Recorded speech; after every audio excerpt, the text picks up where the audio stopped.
आज हमारी प्रिय पत्नी श्रीमती रेखा उपाध्याय का जन्मदिन है और इस अवसर पर मैं उन्हें हार्दिक शुभकामना प्रेषित करता हूं और ईश्वर से प्रार्थना करता हूं कि वे सुखी रहें, दीर्घायु हों और स्वस्थ रहें। पत्नी दो कुलों को प्रभावित करती है और उसका प्रतिनिधित्व करती है। आप सभी को पता है कि शादी के बाद लोग लड़की के पायगुण देखते हैं और इस संदर्भ में मैं सौभाग्यशाली हूं कि जब से मेरा विवाह रेखा के साथ हुआ है, दोनों कुलों के सुख में, समृद्धि में और ऐश्वर्य में सतत और निरंतर वृद्धि हुई है। मैं आपको बताना चाहता हूं कि जीवन में पत्नी के दो महत्वपूर्ण स्थान हैं और इन्हीं दो महत्वपूर्ण स्थानों की वजह से वो हमारे जीवन को प्रभावित करती है। एक है भौतिक सुख और दूसरे है सद्गुण संपन्नता। जहां तक भौतिक सुख का प्रश्न है, विदुर नीति में कहा है कि जीवन के 6 सुख हैं। अर्थागमो नित्य मरोगिताचा प्रिया च भार्या प्रियवादिनी च वश्यस्य पुत्रम अर्थकरी च विद्या खट जीव लोके सुखानिराजन। सुंदर पत्नी, सुंदर वाणी और सुंदर और संस्कारी पुत्र, ये 3 सुख सीधे सीधे पत्नी के द्वारा प्राप्त होते हैं। और जहां तक अर्थागमो, अर्थ का आगम और आरोग्यता और अर्थकरी विद्या का प्रश्न है, उसमें भी पत्नी प्रेरित करती है आने के बाद कि इन सुखों की भी अभिवृद्धि हो। इस तरह से भौतिक सुखों की अभिवृद्धि में उसका एक महत्वपूर्ण स्थान होता है। दूसरी वस्तु है गुणज्ञता, सद्गुण संपन्नता। इस संदर्भ में मैं तुलसीदास जी के उस प्रसंग को प्रस्तुत करना चाहता हूं जिसमें वह एक उपमा देते हैं जब राम सीता के सिर में सिंदूर दे रहे हैं। राम सीय सिर सिंदूर देहि, उपमा कही न सकत विधि केहि। अरुण पराग जलज भरिनी के, शशिय भूषी यही लोभमी के।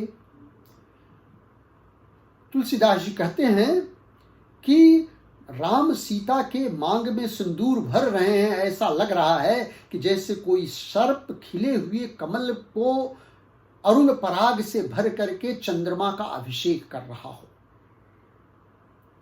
मानो यह बताना चाहते हैं कि सर्प निंदनीय है क्योंकि उसके अंदर विष है, और यदि वह कोई दुर्लभ वस्तु चंद्रमा को प्रदान कर देगा तो हो सकता है कि चंद्रमा उसे अमृत दे दे, जिससे उसके अंदर की जो निंदनीय वस्तु विष है वो समाप्त हो जाए और उसे भी सद्गुण संपन्नता मिल जाए, वह भी वंदनीय हो जाए। और इसलिए वह कमल के खिले हुए फूल को चंद्रमा को अर्पित करना चाहता है, क्योंकि खिला हुआ कमल दिन में ही मिल सकता है, चंद्रमा को प्राप्त नहीं होता है। मानो तुलसीदास जी यह संकेत देते हैं कि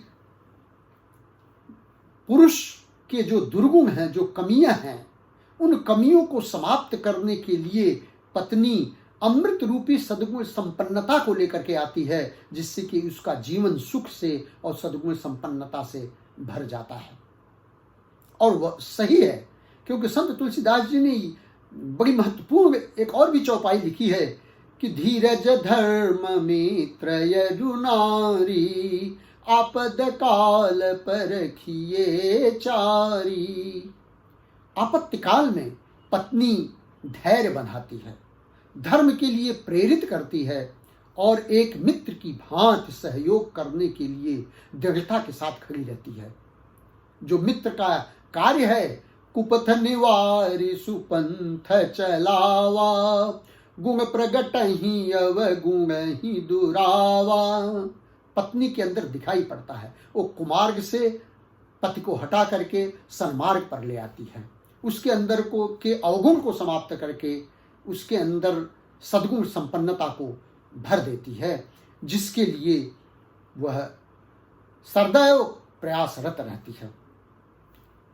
यह बड़ा सौभाग्य है कि हमारे जीवन में रेखा जैसी पत्नी मिली। वो जब से आई हैं हमारे जीवन में सुख की, ऐश्वर्य की, समृद्धि की निरंतर वृद्धि हो रही है। और इसलिए मैं इस एक गाने के साथ यह कहना चाहता हूं कि क्या करूं, क्या अर्पित करूं। तो मुझे यह लगा कि मुझे ये गाना उनके लिए बड़ा उपयुक्त होगा और मैं आप सब लोगों को बता देना चाहता हूं। मेरी जुहर जबी तुझे मालूम नहीं, तू है हंसी और मैं जवान, तुझे कुर्बान मेरी जान मेरी जान, तुझे कुर्बान मेरी जान मेरी जान, तुझे कुर्बान मेरी जान मेरी जान।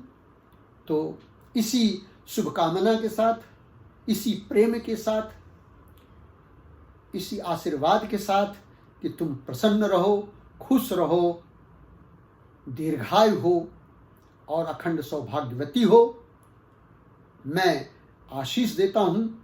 देहि सौभाग्यमारोग्यम देहि में परमं सुखम, रूपम देहि जयम देहि यशो देहि दिशो जहि। खुश रहो, प्रसन्न रहो, आनंद से रहो, स्वस्थ रहो और मस्त रहो।